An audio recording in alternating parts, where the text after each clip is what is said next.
Pour débuter cette 5e émission, Maxime Chaussat, je vous confie à Didier Paubel, journaliste, ancien journaliste, retraité, enfin bon. Non, journaliste. C'est un état, vous avez raison. On n'est jamais retraité. Et ancien éditorialiste du Dauphiné Libéré pour son traditionnel portrait de l'invité. À vous Didier. Maxime Chaussat, bonsoir. Bonsoir. C'est drôle parfois d'où l'on vient, où l'on est, où l'on va. Entre 16 et 18 ans, il est arrivé au lycéen Dijonais-Clousitier de participer à des réunions d'extrême gauche. J'ai commencé comme ça, oui, et puis ensuite j'ai traîné mes guêtres un peu partout, résumez-vous. Il faut dire que la gauche, vous connaissez, un peu. Si du côté maternel, on était plutôt à droite, votre père, lui, penchait pour le communisme. Avouez qu'on ne s'attend pas à pareille filiation quand on connaît la suite de votre parcours. Votre père, que vous avez perdu tôt, il y a 10 ans, mais qui a tout de même assisté à votre orientation actuelle. D'un regard mauvais, pas si sûr à vous en croire. Il n'était pas forcément toujours d'accord, mais il était en train de constater qu'on n'avait pas toujours tort, dites-vous. Qui ont son fils, bien sûr, mais aussi le Front National, puisque très bientôt l'idéal du premier épouse la cause du second. 12 ans que vous êtes militant du parti d'extrême droite.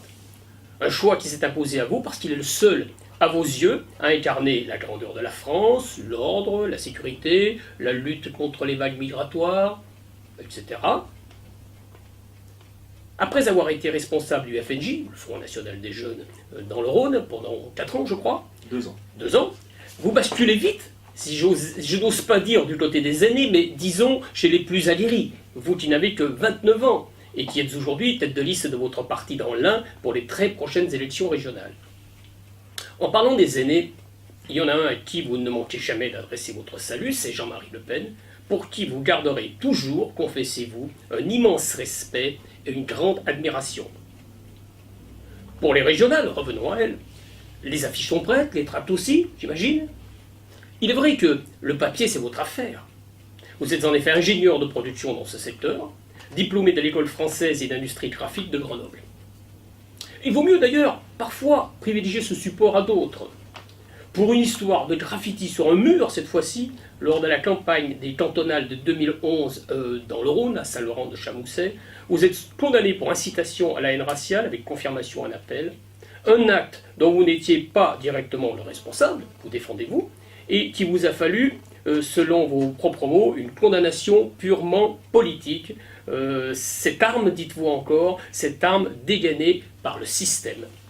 Je confirme. Mais reste que ce genre de graffiti, ce n'est jamais très intelligent, ce sont vos propres paroles.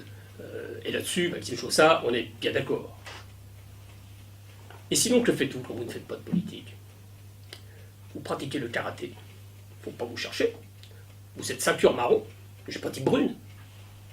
Ou alors, vous aménagez la ferme dombiste des bords du Renon, tout près de Châtillon, et du souvenir de Vincent de Paul, dont le chrétien social que vous revendiquez être se dit proche. Vous aménagez la ferme où vous vous êtes installé il y a 2 ans, avec votre femme Blanche. Blanche, entendons-nous bien, c'est son prénom. Et elle partage avec vous, outre l'éducation de vos 3 jeunes garçons, le goût pour le militantisme sous la bannière du FN. Conseillère régionale sortante, elle fut notamment candidate dans l'Ain pour les sénatoriales en septembre 2014. Tous les deux, vous aimez bien les 3 couleurs, celle du drapeau national, que vous vous plaisez à hisser au sommet du mât qui domine, je crois, votre cour, sous l'œil fier et conquérant de votre coq Gallus. Faut-il rappeler que Gallus, en latin, désigne à la fois le coq et la Gaule. Un rite patriotique rapporté en quelque sorte de vos années de prépa après un bac scientifique au lycée militaire d'Aix-en-Provence.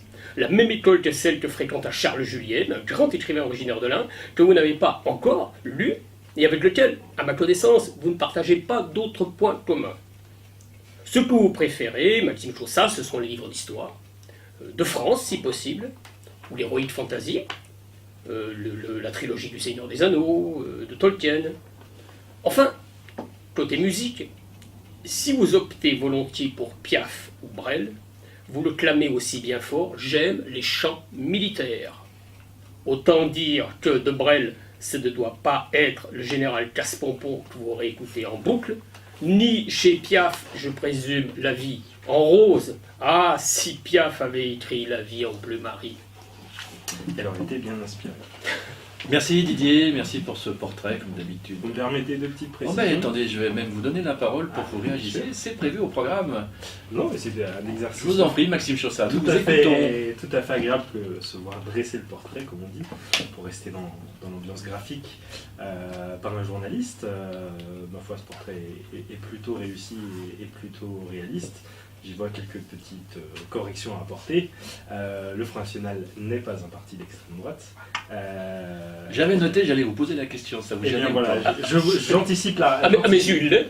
Ah, Voilà. Alors nous avons un désaccord Voilà. sur ce point.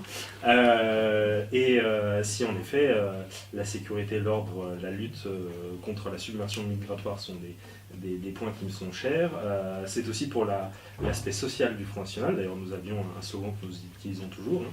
Le social c'est le Front National. C'est aussi pour la défense du peuple, des classes populaires et des classes moyennes que je me suis engagé au sein de ce parti. Et je dois vous apprendre une triste nouvelle, le coq Gallus nous a quittés, et rassurez-vous, il n'est pas décédé, mais il est allé trouver refuge dans le poulailler et auprès des belles poules de nos voisins. Voilà, et on a bien essayé de le faire revenir, malheureusement l'herbe est plus verte à côté, donc on va devoir peut-être le remplacer. Il y aurait des fuites au Front National, en commençant Voilà. par ça. Alors je crois qu'il n'était pas encarté, Ça n'est pas une- m'a-t-on dit, mais non, voilà, il est pas très loin, les enfants vont encore le visiter de temps en temps. Et il chante encore. Il chante encore, C'est l'essentiel. Il chante et drague la poulette de sa plus belle voix. Merci Maxime Chaussat, merci pour cette réaction. Maxime Chaussat, nous vous accueillons ce soir pour cette 5e émission, Agora Parlons Vrai. Je vais passer tout de suite la parole à Nicolas Bernard, rédacteur en chef de Voix de l'Ain, qui a une question à vous poser. Oui, bonjour Maxime Chaussat. Bonsoir. Alors, terrorisme, défis migratoires, l'identité nationale. Le FN aborde dans cette campagne des régionales des thèmes très nationaux. D'ailleurs, il est reproché à Marine Le Pen de privilégier elle-même dans la campagne les médias nationaux, sur lesquels elle agite souvent les peurs. Je cite une de ses phrases prises parmi d'autres, ce sera la vague bleue ou la vague migratoire. Je le trouve assez symptomatique. Je voudrais vous poser une question. Est-ce que la liste Rhône-Alpine a-t-elle elle aussi décidé de jouer cette partition ?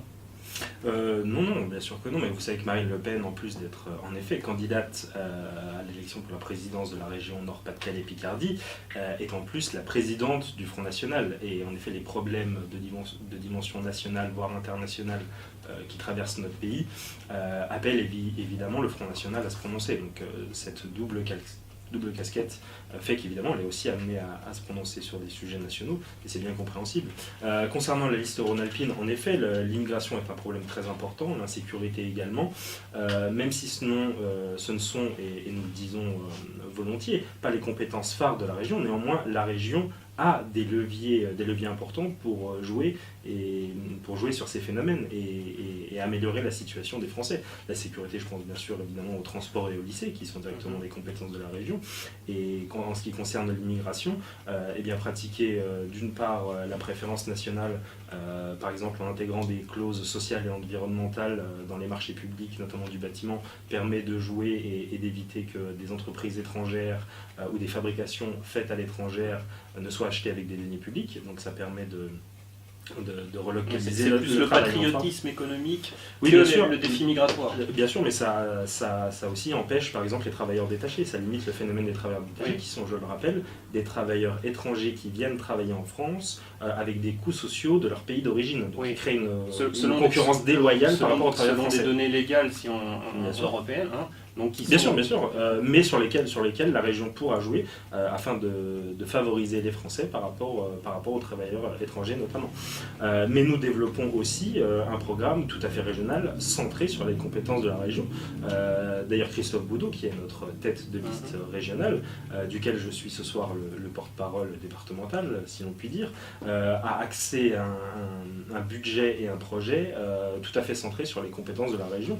Et ce budget, j'imagine que nous le détaillerons un peu plus tard, Oui. ce projet tout à l'heure, se base sur le thème de la rupture par rapport à ce qui Alors, s'est fait depuis lors. On va revenir sur ce budget. Juste une question pour refermer peut-être le volet national. J'aimerais vous faire réagir sur les accusations de surmédiatisation qui ont été faites à propos de Marine Le Pen, pour savoir si, selon vous, le FN occupe trop la scène médiatique. Alors, qui a proféré ces accusations ?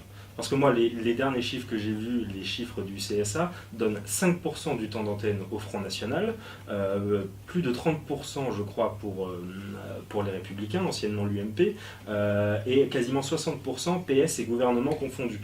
Alors, sachant que nous sommes aujourd'hui, suivant les dernières élections, le premier parti de France, que nous représentons bas mot entre 25 et 30% de l'électorat au niveau national. Le temps d'antenne. Oui. Donc sur les chaînes de télévision. Sur les chaînes de télévision et les radios nationales. Oui, nous avons 5% du temps d'antenne. Alors, il est vrai que les médias, peut-être, ont tendance à inviter pour faire de l'audimat et peut-être vendre la publicité, ce qui est aussi un de leurs moyens de vivre, les têtes et les figures les plus connues de notre parti. Je pense à Marine Le Pen, je pense à Florent Philippot, à Louis Alliot, à David Rachlin, etc. Et s'interdisent peut-être par peur ou par une frilosité quelconque d'inviter d'autres figures du Front National qui pourtant mériteraient d'être connues, car croyez-moi, chez nous, les talents ne manquent pas. Et nous avons au sein de nos fédérations départementales, au sein de nos conseils régionaux et parmi la direction nationale, énormément de talents et de cadres qui seraient tout à fait capables d'assumer des débats nationaux et de défendre nos convictions face aux journalistes et face à nos adversaires politiques. Donc non, pour répondre à votre question, non seulement nous ne sommes pas surmédiatisés, mais nous sommes bien en deçà de ce que nous représentons dans le pays. Vous êtes très présent dans la presse écrite, dans les magazines, dans la presse quotidienne régionale et nationale. C'est vrai que ce n'est peut-être pas comptabilisé par le CSA, ça ne l'est même pas, certainement pas, à coup sûr. Bon, vous êtes quand même présent, on entend beaucoup parler du Front National, on entend aussi parler de Christophe Boudot, mais moi, on l'a découvert, Christophe Boudot. Dans l'un, on ne savait pas qui c'était. Qui c'est Christophe Boudot? Alors Christophe Boudot, donc, notre tête de liste, la tête de liste du Front National pour les élections régionales des 6 et 13 décembre. Jusque-là, ça va, Maxime Chaussat. Voilà. Jusque-là, ça va, j'avais compris. Moi c'est quelqu'un que je connais bien, puisque comme l'a rappelé M. Bobel, j'ai été responsable des jeunes du Front National dans le Rhône pendant 2 ans, et il était le secrétaire départemental, il est toujours d'ailleurs, du Front National dans le Rhône. Il est aussi le président du groupe sortant des conseillers régionaux de la région Rhône-Alpes-Auvergne, puisque le Front National avait un groupe de 15 élus à la région Rhône-Alpes, et donc Christophe Boudot avait pris la succession de Bruno Gollnisch et était le président du groupe. Il est également conseiller municipal de Lyon. Et puis c'est un cadre important, un cadre régional important du Front National. Il est également membre du bureau politique du Front National. Alors c'est vrai qu'il a peut-être, je le confesse, c'est-à-dire lui-même le confesse volontiers, une notoriété peut-être un peu en deçà de messieurs Kéran et Wauquiez, mais croyez-moi, c'est quelqu'un qui gagne à être connu, que les Rhône-Alpins et les Auvergnats vont apprendre à connaître, et plus ils le connaîtront, plus comme moi et comme d'autres, ils lui feront confiance. Et quand nous aurons... Il a une autre difficulté, c'est de ne pas s'appeler Le Pen, puisque on parle beaucoup de 2 régions. Moi non plus, je ne m'appelle pas Le Pen, et croyez-moi, ça ne m'empêche pas de dormir le soir. On parle beaucoup de 2 régions. On parle beaucoup de 2 régions, PACA et Nord-Pas-de-Calais, et ce sont des candidates qui portent le nom de leur père ou de leur oncle, Jean-Marie Le Pen. Est-ce que c'est pas un handicap au Front National de ne pas s'appeler Le Pen? Écoutez, non, je crois pas. Puisqu'on entend peu parler de Rhône-Alpes, qui est la 2e ou 3e région la plus importante de France. Sur les 80 000 adhérents que compte le Front National, il doit y avoir 2, 3, 4, 5 Le Pen peut-être. Alors je vous laisserai faire le calcul sur le pourcentage vous avez recensé que ça représente. Mais non, on peut très bien être au Front National, on peut très bien travailler activement et servir le Front National et le peuple français sans s'appeler Le Pen, ça ne pose aucun souci.